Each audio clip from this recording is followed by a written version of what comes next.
उसके ऊपर कोई मसला ना हो, उसके ऊपर कोई बर्डन ना पड़े। इसकी वजह से सर्विस रोड और भी बनाया जा रहा है। अच्छा, ज़्यादातर जितने भी जो भी प्रोजेक्ट हमने देखे अभी, तो टोटली कनेक्टिविटी, टोटली मतलब है कि आप एक जगह से दूसरी जगह। अस्सलाम वालेकुम, नमस्ते, सत श्री अकाल। कैसे हैं आप लोग? उम्मीद करती हूँ ठीक होंगे, खुश होंगे। मैं हूँ अज़ीज़ा अली और मेरे साथ हैं तारिक नियाजी। अस्सलाम वालेकुम, नमस्ते, सत श्री अकाल। उम्मीद करता हूँ ठीक होंगे, खुश होंगे। दोस्तों जहाँ रहें खुश रहें, माँ बाप का ख्याल करें, क्योंकि माँ बाप हैं तो सब कुछ है। चैनल को सब्सक्राइब, वीडियो को लाइक, दूसरे के साथ शेयर और बेल आइकन को तो ज़रूर प्रेस करें ताकि आने वाली हर वीडियो का नोटिफिकेशन आपको टाइम टू टाइम मिलता रहे।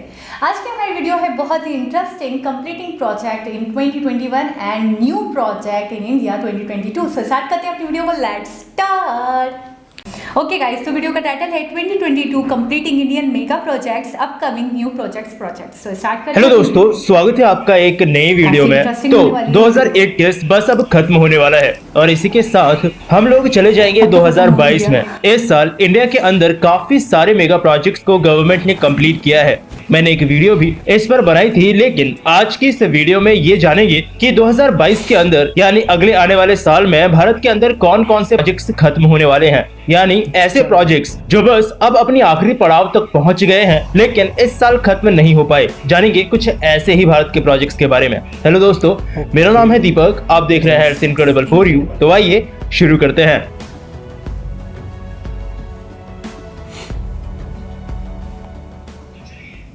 तो चलिए शुरुआत करेंगे पहले प्रोजेक्ट से, और ये है भारत के अंदर 2022 तक 900 किलोमीटर का मेट्रो ट्रेन का सिस्टम पूरा करने का टारगेट। आप लोगों को पता होगा कि भारत में इस वक्त बहुत सारी सिटीज के अंदर मेट्रो सिस्टम ऑपरेशनल है और काफी सारी सिटीज में इस वक्त भी मेट्रो के प्रोजेक्ट्स पर काम चल रहा है। लगभग 740 किलोमीटर की टोटल मेट्रो लाइंस इस वक्त देश भर में अलग अलग जगहों पर ऑपरेशनल है और ऐसा अंदाजा लगाया जा रहा है कि 2022 तक ये टोटल सिस्टम लेंथ 900 किलोमीटर को भी क्रॉस कर जाएगा। यूनियन हाउसिंग और urban affair minister Hardeep Singh Puri ने ये बताया है। साथ ही उन्होंने ये भी बोला है कि अगर total under construction metro system को भी इंक्लूड कर दिया जाए तो अभी अंडर कंस्ट्रक्शन सिस्टम ही 1000 किलोमीटर से ज्यादा है, यानी कुछ आने वाले सालों के अंदर टोटल मेट्रो सिस्टम का लेंथ देश भर में 2000 किलोमीटर को भी क्रॉस कर जाएगा। और इंडिया के अंदर मेट्रो सिस्टम के प्रोजेक्ट्स पर काम अच्छी रफ्तार से हो रहा है। अभी कुछ दिनों पहले ही उत्तर प्रदेश के अंदर कानपुर में भी इनॉग्रेट किया गया है और इसको बनाने में भी कोई बहुत ज्यादा समय नहीं लगा। और ऐसे ही कानपुर मेट्रो का शुरू हुआ स्ट्रेच भी इंडिया के टोटल मेट्रो सिस्टम की लेंथ में शामिल हो गया है और दूसरे कॉरिडोर पर इस वक्त काम चल ही रहा है। और ऐसे धीरे धीरे अगले साल तक उम्मीद है कि 900 किलोमीटर का टारगेट मेट्रो सिस्टम लेंथ का टच कर लिया जाएगा। चलिए चलेंगे दूसरे प्रोजेक्ट की तरफ, और ये है भारत में 5G। जी हाँ, 5G इंडिया में अभी तक आया नहीं है, लेकिन फाइनली इतने ज्यादा वेट के बाद 3 दिन पहले इससे रिलेटेड एक काफी अच्छी न्यूज आई है। काफी सारे मीडिया आउटलेट्स ने भी इसको कवर किया है, तो ये आपको बहुत सारी जगहों पे मिल जाएगा। 28 दिसंबर 2021 को डिपार्टमेंट ऑफ टेलीकम्युनिकेशंस इंडिया ने बोला है कि अगले साल यानी 2022 में भारत में 13 सिटीज के अंदर 5G कनेक्टिविटी आ जाएगी। इन सिटीज में गुरुग्राम, बेंगलुरु, कोलकाता, मुंबई, चंडीगढ़, दिल्ली, जामनगर, अहमदाबाद, चेन्नई, हैदराबाद, लखनऊ, पुणे और गांधीनगर शामिल हैं। डिपार्टमेंट ने यह भी बताया है कि एक 5G टेस्ट बेड प्रोजेक्ट जो कि इन लोगों ने ही फंड किया था, वो अपने आखिरी स्टेजेस तक पहुंच गया है और 31 दिसंबर तक पूरी तरह खत्म हो जाएगा। इन सारी सिटीज में एयरटेल, जियो, वोडाफोन आइडिया, इन लोगों ने 5G ट्रायल फैसिलिटीज भी स्टैब्लिश कर ली है और इसीलिए यही वो सिटीज बनेंगी जहां से इंडिया में 5G सर्विसेज की शुरुआत होगी। डिपार्टमेंट के 5G टेस्ट बेड प्रोजेक्ट पर IIT Bombay, IIT Delhi, IIT Hyderabad, IIT Madras, IIT Kanpur और IISc बैंगलोर जैसे काफी बड़े इंस्टीट्यूट भी काम कर रहे थे। लेकिन डिपार्टमेंट ने ये अभी क्लियरली नहीं बताया है कि कौन सा ऑपरेटर सबसे पहले कमर्शियली 5G सर्विसेज को रोल आउट करेगा। लेकिन अगर सब कुछ सही रहा तो अगले साल इन सिटीज से धीरे धीरे 5G की इंडिया में शुरुआत हो जाएगी। चलिए 5G की रफ्तार से अगर भारत जमीन पे आगे बढ़ेगा तो हम लोग स्पेस को कैसे छोड़ दें।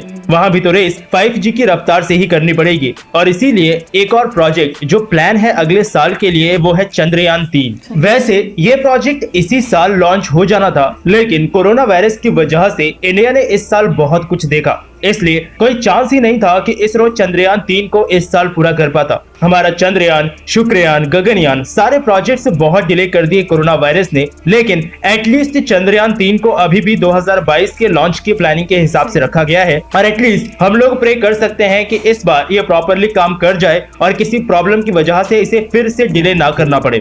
चंद्रयान 3 इसरो का चंद्रमा के लिए तीसरा मिशन है, जिसमें से पहले 2 मिशन को आप जरूर जानते होंगे, जिसमें पहला था चंद्रयान और दूसरा चंद्रयान 2। चंद्रयान 2 जो कि 2019 में इसरो ने लॉन्च किया था, इसमें एक रोवर, एक ऑर्बिटर और एक लैंडर शामिल किया गया था, जिसमें लैंडर में कुछ लास्ट मिनट ग्लिचेस की वजह से लैंडर चांद की सतह पर सॉफ्ट लैंडिंग नहीं कर पाया था और मोस्ट प्रोबेबली लैंडर वहां क्रैश कर गया था, जिस वजह से रोवर भी हमारे किसी काम नहीं आ पाया। लेकिन ऑर्बिटर प्रॉपरली अपना काम कर रहा था, तो बस इसी मिशन को वापस पूरा करने के लिए चंद्रयान 2 का एक रिपीट मिशन शुरू किया गया, जिसे नाम दिया गया चंद्रयान 3। क्योंकि हमारा ऑर्बिटर सही से काम कर रहा है, इसीलिए इस मिशन में सिर्फ एक लैंडर और रोवर होगा और इस बार भी इसरो चांद की सतह पर सॉफ्ट लैंडिंग करने की कोशिश करेगा और पूरी उम्मीद है कि इस बार इसरो सफल हो ही जाएगा, क्योंकि कुछ ही समय बाद शायद जापानीज स्पेस एजेंसी के साथ इसरो एक कोलैबोरेशन में मिशन करेगा, जिसमें हम लोग वापस चांद पर ही जाएंगे, लेकिन उसके साउथ पोल के रीजन को स्टडी करेंगे और इसमें लैंडर इसरो ही प्रोवाइड करेगा और इसीलिए चंद्रयान 3 इसरो के लिए काफी इंपॉर्टेंट मिशन होने वाला है। और क्योंकि इस बार ऑर्बिटर नहीं होगा, इसलिए इस मिशन की कॉस्ट भी काफी कम ही होने वाली है। और अब देखते हैं कि अगले साल कब तक इसरो इस लॉन्चिंग डेट को प्रॉपरली अनाउंस करता है। चलिए अभी बात करेंगे अगले प्रोजेक्ट की और ये है बेंगलोर मैसूरू एक्सप्रेसवे। 117 किलोमीटर लंबा एक्सप्रेसवे ये बनाया जा रहा है इन दोनों ही शहरों यानी बेंगलोर और मैसूरू के बीच में, और ये प्रोजेक्ट पार्ट है भारतमाला परियोजना का, जिसके बारे में आपको शायद पता होगा कि इसमें देश भर में रोड्स और हाईवेज बनाए जा रहे हैं कनेक्टिविटी को अच्छा करने के लिए। अभी भी इन दोनों ही शहरों के बीच में वैसे हाईवे है, लेकिन ये एक्सप्रेसवे बनने के बाद ये 10 लेन का एक्सप्रेसवे हो जाएगा, जो कि इन दोनों ही शहरों के बीच में ट्रैवलिंग में लगने वाले टाइम को बिल्कुल आधा कर देगा। 80% के आसपास काम इस एक्सप्रेसवे में इस वक्त कंप्लीट हो गया है और उम्मीद की जा रही है कि अगले साल अक्टूबर तक ये बनकर पूरी तरह से तैयार हो जाएगा। 8,172 करोड़ यानी 8,172 करोड़ का टोटल खर्चा प्रोजेक्ट में हमें करना पड़ा है और एक्सप्रेसवे बन रहा है 2 पार्ट्स में, जिसमें पहला पार्ट है बेंगलुरु से निदाघट्टा तक का और दूसरा निदाघट्टा से मैसूरू तक का। एक्सप्रेसवे में आराम से गाड़ियों के लिए 100 km/h की स्पीड लिमिट रखी जाएगी, लेकिन कोई भी 2 व्हीलर या फिर एग्रीकल्चरल व्हीकल यानी वो जो कि सामान ले जाते हैं या फिर ऑटो रिक्शा डायरेक्टली एक्सप्रेसवे के अंदर अलाउड नहीं होंगे। इनके लिए अलग से सर्विस रोड बनाई जाएगी एक्सप्रेसवे के दोनों तरफ, यानी किसी भी एक रोड को पकड़कर वो एक्सप्रेसवे के साथ साथ चल सकते हैं। ये इसलिए किया जा रहा है ताकि एक्सप्रेसवे के फ्लो में कोई दिक्कत ना आए, साथ ही एक्सीडेंट से भी बचा जा सके। सर्विस रोड जो कि बनाई जाएगी एक्सप्रेसवे के दोनों तरफ वो 2-2 लेन्स की होंगी और इससे उन गाड़ियों को काफी हद तक मदद मिलेगी जो कि एक्सप्रेसवे में पूरा एक्सप्रेसवे ट्रेवल नहीं करेंगे, बल्कि सिर्फ छोटे से डिस्टेंस के लिए उस एक्सप्रेसवे को यूज करेंगे। तो काम इस वक्त पूरी रफ्तार से चल रहा है इस प्रोजेक्ट में और उम्मीद है कि जल्द ही खत्म हो जाएगा, क्योंकि ऑलरेडी इसका काम डिले हो चुका है कोरोना वायरस की वजह से, इसलिए अगले साल अक्टूबर तक इसको फाइनली कंप्लीट कर देना चाहिए। चलिए अभी बात करेंगे आखिरी प्रोजेक्ट की और ये है वेस्टर्न डेडिकेटेड फ्रेट कॉरिडोर। अभी इंडियन रेलवे से रिलेटेड एक वीडियो मैंने बनाई थी और उसमें भी शायद मैंने इसको इंक्लूड किया था। डेडिकेटेड फ्रेट कॉरिडोर्स ये इंडियन रेलवेज के लिए बन रहे हैं, खास तौर पर मालगाड़ियों के लिए, ताकि सिर्फ इन कॉरिडोर्स का यूज करके मालगाड़ियां आसानी से और जल्दी सामान को एक जगह से दूसरी जगह तक पहुंचा सके। और क्योंकि कई बार दूसरी प्रॉब्लम्स होती हैं, जैसे कभी मालगाड़ियों की वजह से पैसेंजर ट्रेन लेट हो जाती हैं, क्योंकि मैक्सिमम टाइम वो सेम ही ट्रैक यूज कर रही होती हैं, उस प्रॉब्लम का सोल्यूशन भी इससे मिल जाएगा। ये टोटल वेस्टर्न डेडिकेटेड कॉरिडोर 1504 यानी 1504 किलोमीटर लंबा होगा और उत्तर प्रदेश में दादरी को नवी मुंबई में जवाहरलाल नेहरू पोर्ट तक कनेक्ट करेगा। लगभग 630 किलोमीटर का रेवाड़ी से पालनपुर के बीच का सेक्शन इस वक्त इसमें ऑपरेशनल है और बाकी का पूरा कॉरिडोर अगले साल जून तक ऑपरेशनल हो जाएगा। टोटल उत्तर प्रदेश, हरियाणा, राजस्थान और गुजरात से ये कॉरिडोर होता हुआ निकलेगा और dedicated freight corridor corporation of India ये इंडियन रेलवेज की ही एक सब्सिडरी कंपनी है जो कि इस कॉरिडोर और ईस्टर्न डेडिकेटेड फ्रेट कॉरिडोर को भी ऑपरेट कर रही है। वेस्टर्न डेडिकेटेड कॉरिडोर में अभी ये बोला जा रहा है कि सबसे ज्यादा फर्टिलाइजर्स, फूड ग्रेड्स, सॉल्ट यानी नमक, कोल, आयरन, स्टील और सीमेंट, इन सब को ट्रांसफर करने में काफी ज्यादा मदद मिलेगी और इससे इंडियन रेलवेज के उन ट्रैक्स पर भी भार काफी कम हो जाएगा जो कि पैसेंजर ट्रेन के साथ साथ फ्रेट ट्रेन का भी भार उठाते थे। और इंडिया के लिए फ्रेट कॉरिडोर्स अब जरूरत भी बन गए थे क्योंकि लगभग हर डेवलप्ड कंट्री के पास फ्रेट कॉरिडोर है और फ्यूचर के लिए इंडिया को भी इनकी जरूरत पड़नी ही थी। अभी वैसे और भी कुछ प्रपोज्ड कॉरिडोर्स हैं जिनमें भी आपको जल्द ही काम शुरू होता हुआ दिखेगा। तो बस ये थे कुछ प्रोजेक्ट्स जिनमें काफी उम्मीद है कि अगले साल तक काम का कंप्लीशन हो जाएगा। आपके पास भी अगर कोई प्रोजेक्ट्स हैं तो नीचे कमेंट सेक्शन में जरूर बताइएगा। साथ ही ये वीडियो कैसी लगी वो भी। तो बस अभी के लिए इस वीडियो में इतना ही, फिर मिलूंगा आपसे एक और नई इंटरेस्टिंग टॉपिक की एक नई वीडियो के साथ। तब तक के लिए अलविदा। कमाल कमाल, ये वो प्रोजेक्ट जो 2022 में कंप्लीट होने की पूरी उम्मीद है या हो जाएंगे, इंशाल्लाह हो जाएंगे। और इनमें से ज़्यादातर प्रोजेक्ट ऐसे थे जो कोविड की वजह से मुलतवी हो चुके हैं, डिले हो चुके हैं, तो मुझे अब चांस बहुत कम लग रहा है कि ये मज़ीद डिले होंगे यानी हो जाएंगे। जितने भी प्रोजेक्ट्स थे मैंने एक चीज़ देखी कि हम ज़्यादातर देख चुके थे, तकरीबन फ्रेट कॉरिडोर देख चुके थे, कानपुर वाला देख चुके थे, अलग-अलग वीडियोस में, हाँ डिफरेंट वीडियोस में, चंद्रयान 3 वाला भी देख चुके थे। तो मतलब सबकी इन्फॉर्मेशन थी हमें, लेकिन अब हमें ये नहीं पता था कि कब तक बताई भी होगी उन्होंने डेडलाइन, तो हमारे माइंड में नहीं होगा कि 2022 तक इनमें इस ईयर ये सारे प्रोजेक्ट कंप्लीट होने वाले हैं, ऐसा अनुमान लगाया जा रहा है, ऐसी उम्मीद रखी जा रही है और कुछ पता नहीं है। अच्छा, चंद्रयान 3 यानी कि इस मरतबा 100% जो भी मिस्टेक्स हुई थी पहले, जो भी किसी वजह से सॉफ्ट लैंडिंग नहीं हो पाई थी, इस मरतबा कंप्लीट होगी। उसकी कॉस्ट भी बहुत कम आई, ठीक है। अच्छा, जापान के साथ शायद मिलकर वो एक प्रोजेक्ट करने वाले हैं जिसके अंदर वो ये कह रहे हैं कि रोवर है ना, एक होता है लैंडर, एक होता है रोवर और एक कह रहे हैं ऑर्बिटल होता है। तो ऑर्बिटल तो अब नहीं बनाया गया है, बिल्कुल। तो जो कह रहे हैं कि कॉस्ट भी कम हो गई होगी चंद्रयान 3 में, तो वो कह रहे हैं कि रोवर हमें ही बनाना है। तो ये इसलिए भी ज़्यादा इंपॉर्टेंट है कि हम सॉफ्ट लैंडिंग कर पाते हैं तो कोई आगे, जाहिर सी बात है वो प्रोजेक्ट भी कर पाएंगे, नहीं तो अल्लाह ना करे कि अगर रह गया तो फिर मसले मसाइल हो जाएंगे। बिल्कुल। वैसे अभी उम्मीद तो बहुत ज़्यादा है क्योंकि इतनी वर्किंग करी है, टेस्टिंग करी है, हाँ, जो चीज़ें रह गई थी, जो प्रॉब्लम्स थी वो सारी क्लियर की गई होंगी कि किस वजह से ऐसा हुआ, सॉल्व कर ली होंगी। हाँ, और दूसरा ये कि फिर कॉस्ट भी कम पड़ गई, कॉस्ट भी कम हो गई क्योंकि ऑर्बिटल नहीं यूज़ किया।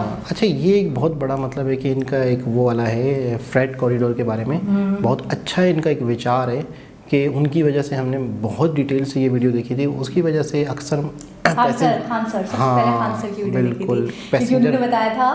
अच्छा, मुझे नहीं पता था फ्रेट कॉरिडोर होता क्या है, तो उन्होंने मतलब डिटेल में बताया था। सही, तो अक्सर हमने देखा है कि पैसेंजर गाड़ियां जो हैं इनकी वजह से या पैसेंजर गाड़ियों की वजह से ये गाड़ियों को नुकसान होता है, टाइम टेकिंग होता है, टाइम ज़ाया होता है, और अक्सर इन गाड़ियों में आपको पता है माल जो होता है, उन्होंने बताया था कि ख़राब हो सकता है और पैसे किसी वजह से अगर रुक गई तो वो सारा माल जो है, अच्छा फिर लोगों का एतबार भी ख़त्म हो जाता था किस पे, रेलवे से कोई सामान बेचने का, फिर लोगों ने दूसरा ज़राए ढूंढ लिए।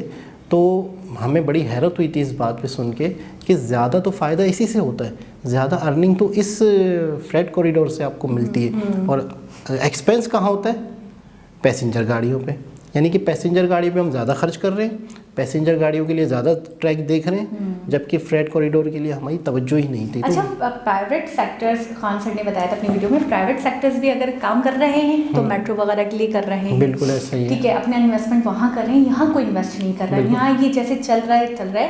और मुझे आज भी याद है उनका एक सेंटेंस, उन्होंने कहा था सौतेली औलाद वाला सलूक हो रहा है, मतलब इससे कमाया तो जा रहा है, इससे 1 रुपया नहीं लगाया जा रहा है, जबकि ये मेट्रो से ज़्यादा या दूसरे मतलब जो उनके लिए पैसेंजर्स के लिए जो ट्रेन वगैरह हैं उनसे ज़्यादा ये कमा के हमें देती है। बिल्कुल, और अलग से ट्रैक बनेगा तो प्रॉब्लम ही खत्म हो जाएगी, कॉरिडोर बनेगा पूरा। तो ये कह रहे हैं कि जाहिर सी बात है उनको पैसेंजर ट्रेन को भी मसला नहीं होगा और ये भी आराम से मतलब अपनी रवाना रहेगी अपने ट्रैक पे।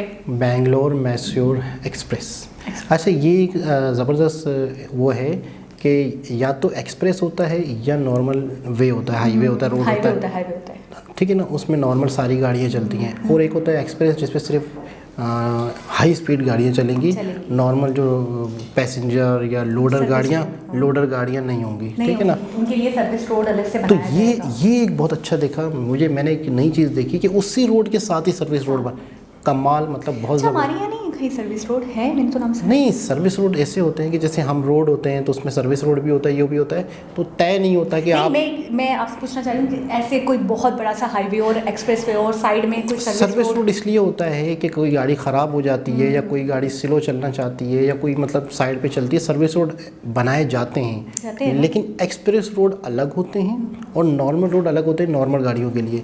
लेकिन यहाँ पर ये जो एक्सप्रेस रोड बनाया गया है उसी के साथ साथ ही नॉर्मल गाड़ियों के लिए भी अलग से रूट बनाया गया है जिसको सर्विस रोड का नाम दिया है। मैं वही कह रही हूँ कि एग्जैक्टली हमेशा हर जगह कॉमनली नहीं होता है। कॉमनली होता है लेकिन स्पेशल किसी खास गाड़ी के लिए नहीं होता। वो इमरजेंसी यूज़ के लिए भी होता है सर्विस रोड। हाँ, और कोई भी गाड़ी वहाँ पे भी चल सकती है, जिसको टर्न लेना है, जिसको अंदर की तरफ जाना है तो सर्विस रोड पे चल रही है। तो मैं ये जानना चाह रही थी कि जैसे एक्सप्रेस वे के साथ साथ लाजमी है, लाजमी मजलूम है, ये एक बड़ी चीज़ है, बड़ा मतलब अच्छा एक चीज़ और उन्होंने ये कहा कि नॉर्मल जो कार्स हैं, कोई गाड़ी है तो यहाँ पे अब स्पीडी गाड़ी चलेगी, ठीक है, तो वो भी चल रही है, फिर बीच में नॉर्मल छोटी गाड़ियाँ, छोटे व्हीकल्स भी चल रहे हैं, तो उससे ना बहुत मतलब बर्डन हो जाता है। ये चीज़ तो वो चाह रहे हैं कि वो फ्लैट रहे, स्मूथ रहे, उसके ऊपर कोई मसला ना हो, उसके ऊपर कोई बर्डन ना पड़े, इसकी वजह से सर्विस रोड और भी बनाया जा रहा है। अच्छा, ज़्यादातर जितने भी जो भी प्रोजेक्ट हमने देखे अभी, तो टोटली कनेक्टिविटी, टोटली मतलब है कि आप एक जगह से दूसरी जगह बआसानी पहुंच सकें, आपका माल पहुंच सके, आप तेज़ी से सफ़र कर सकें, और इस कनेक्टिविटी का टोटल फ़ायदा आवाम को क्योंकि इसमें आवाम ही की भलाई, आवाम ही की बेनिफिट्स, आवाम ही की तरक्की, तो फिर हम कहेंगे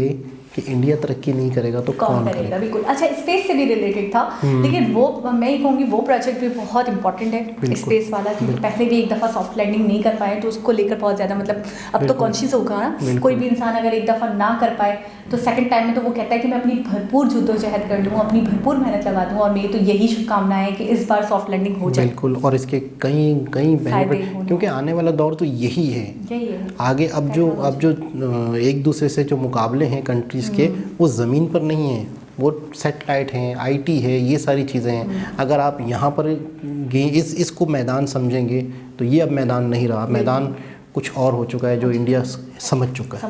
तो एक बहुत ही ज़बरदस्त वीडियो जिसमें हमें ये इन्फॉर्मेशन मिली कि 2022 में कौन कौन से प्रोजेक्ट कंप्लीट होंगे। तो दोस्तों, दोबारा किसी और वीडियो के साथ आपसे मुलाकात होगी, जब तक के लिए अल्लाह हाफ़िज़।